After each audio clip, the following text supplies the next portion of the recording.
I am a community and a team person. And if we think for a moment, our world is made up of many types of communities.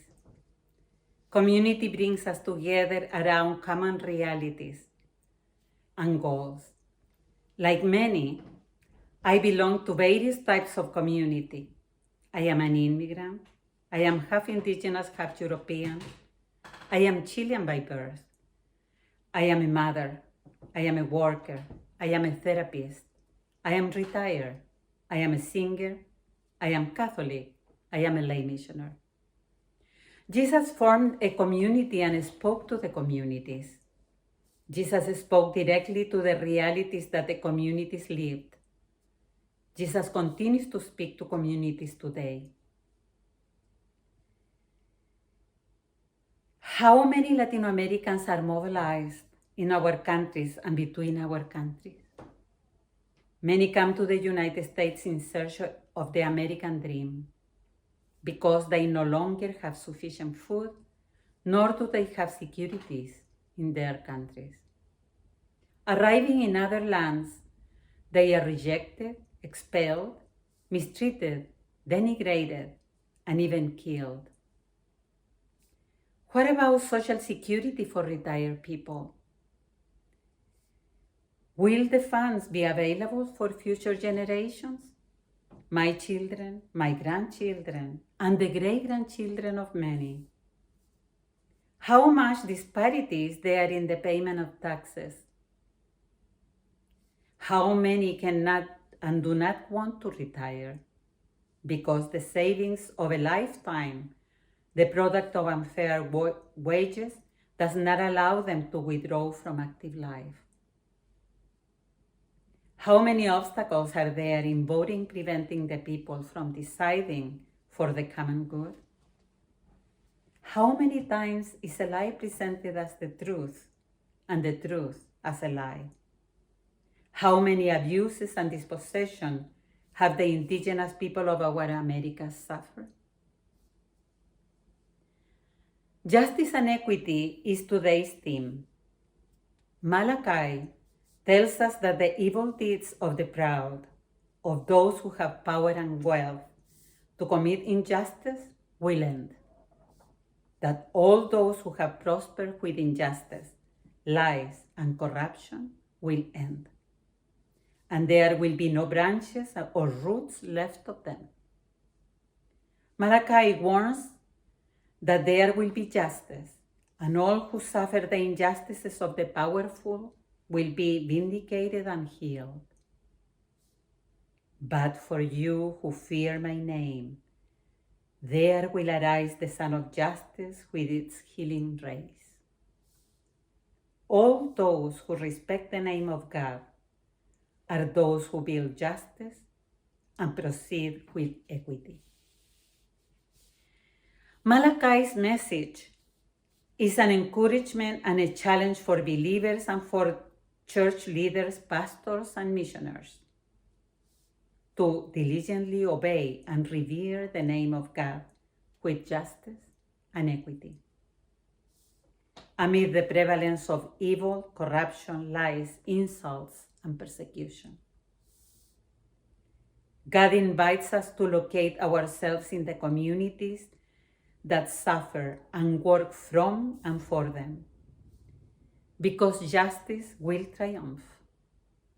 Malachi's words express a profound truth that faith impresses above all on the hearts of the poor. This word restores the hope lost in the face of so much injustice, in the face of the suffering of many and the uncertainties of life. God is not indifferent or silent before our plea. God is the one who does justice and does not forget. Pope Francis reminds us that God will destroy the barriers created between nations and replace the arrogance of the few with the solidarity of many. The marginalization painfully experienced by millions of persons cannot go on for long. Their cry is growing louder and embraces the entire earth. Commitment to the promotion of the poor, including their social promotion, is not foreign to the proclamation of the gospel. On the contrary, it manifests the realism of Christian faith in its historical validity. The love that gives life to faith in Jesus makes it impossible for his disciples to remain enclosed in a stifling individualism or withdrawn into small circles of spiritual intimacy with no influence on social life. So where is Jesus Christ today? Without a doubt, where two or more gather in his name, in those who work for justice and the common good, in those who work for the protection of the rights of workers, for the access of the poor to health, for the reform of the judicial and criminal system, for improving living conditions, overcoming poverty, reducing violence, guns and drug use, etc. Jesus is calling us to live our lives in a countercultural way that points to what God is doing around us. It asks us to embody God's promise of justice and to live in a way that ensures that the cries of the poor among us are heard. It is not easy to be witnesses of Christian hope in the context of consumerism culture, a culture of waste, concerned only for the spread of a shallow and ephemeral well-being.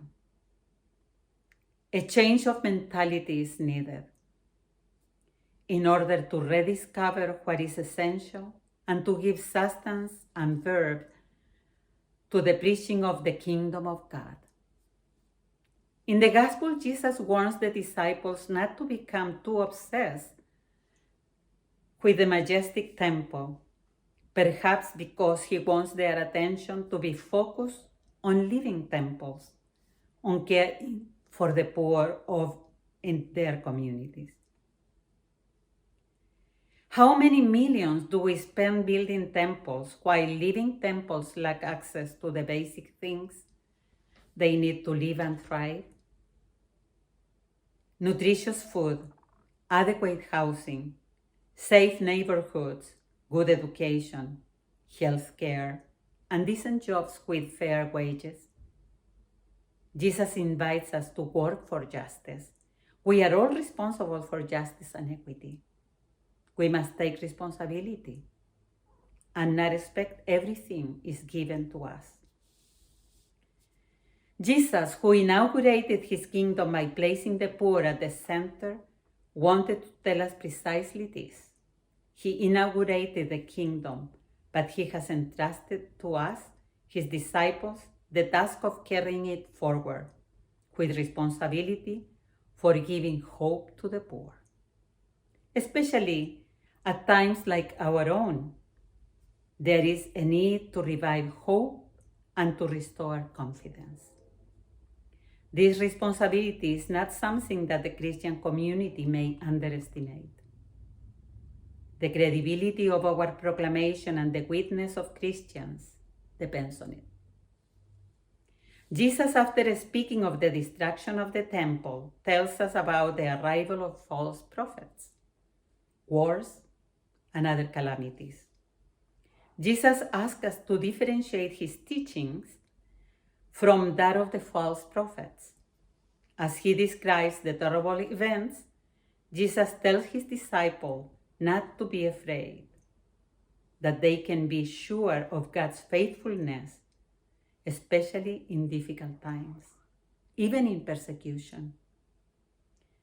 Jesus invites us to put our faith in him and tells us that he himself will give us the strength and wisdom to bear witness. The message of Jesus is a message of hope, hope that God remains present in the world and in our lives, even when things go wrong and it seems that everything is lost. Jesus assures us that not a hair of our heads will perish. So let us seek the kingdom of God in our communities and resist the call of false prophets. The hope of the poor is confirmed in the certainty that their voice is heard by God, that in God they will find true justice, that their hearts will be strengthened and continue to love.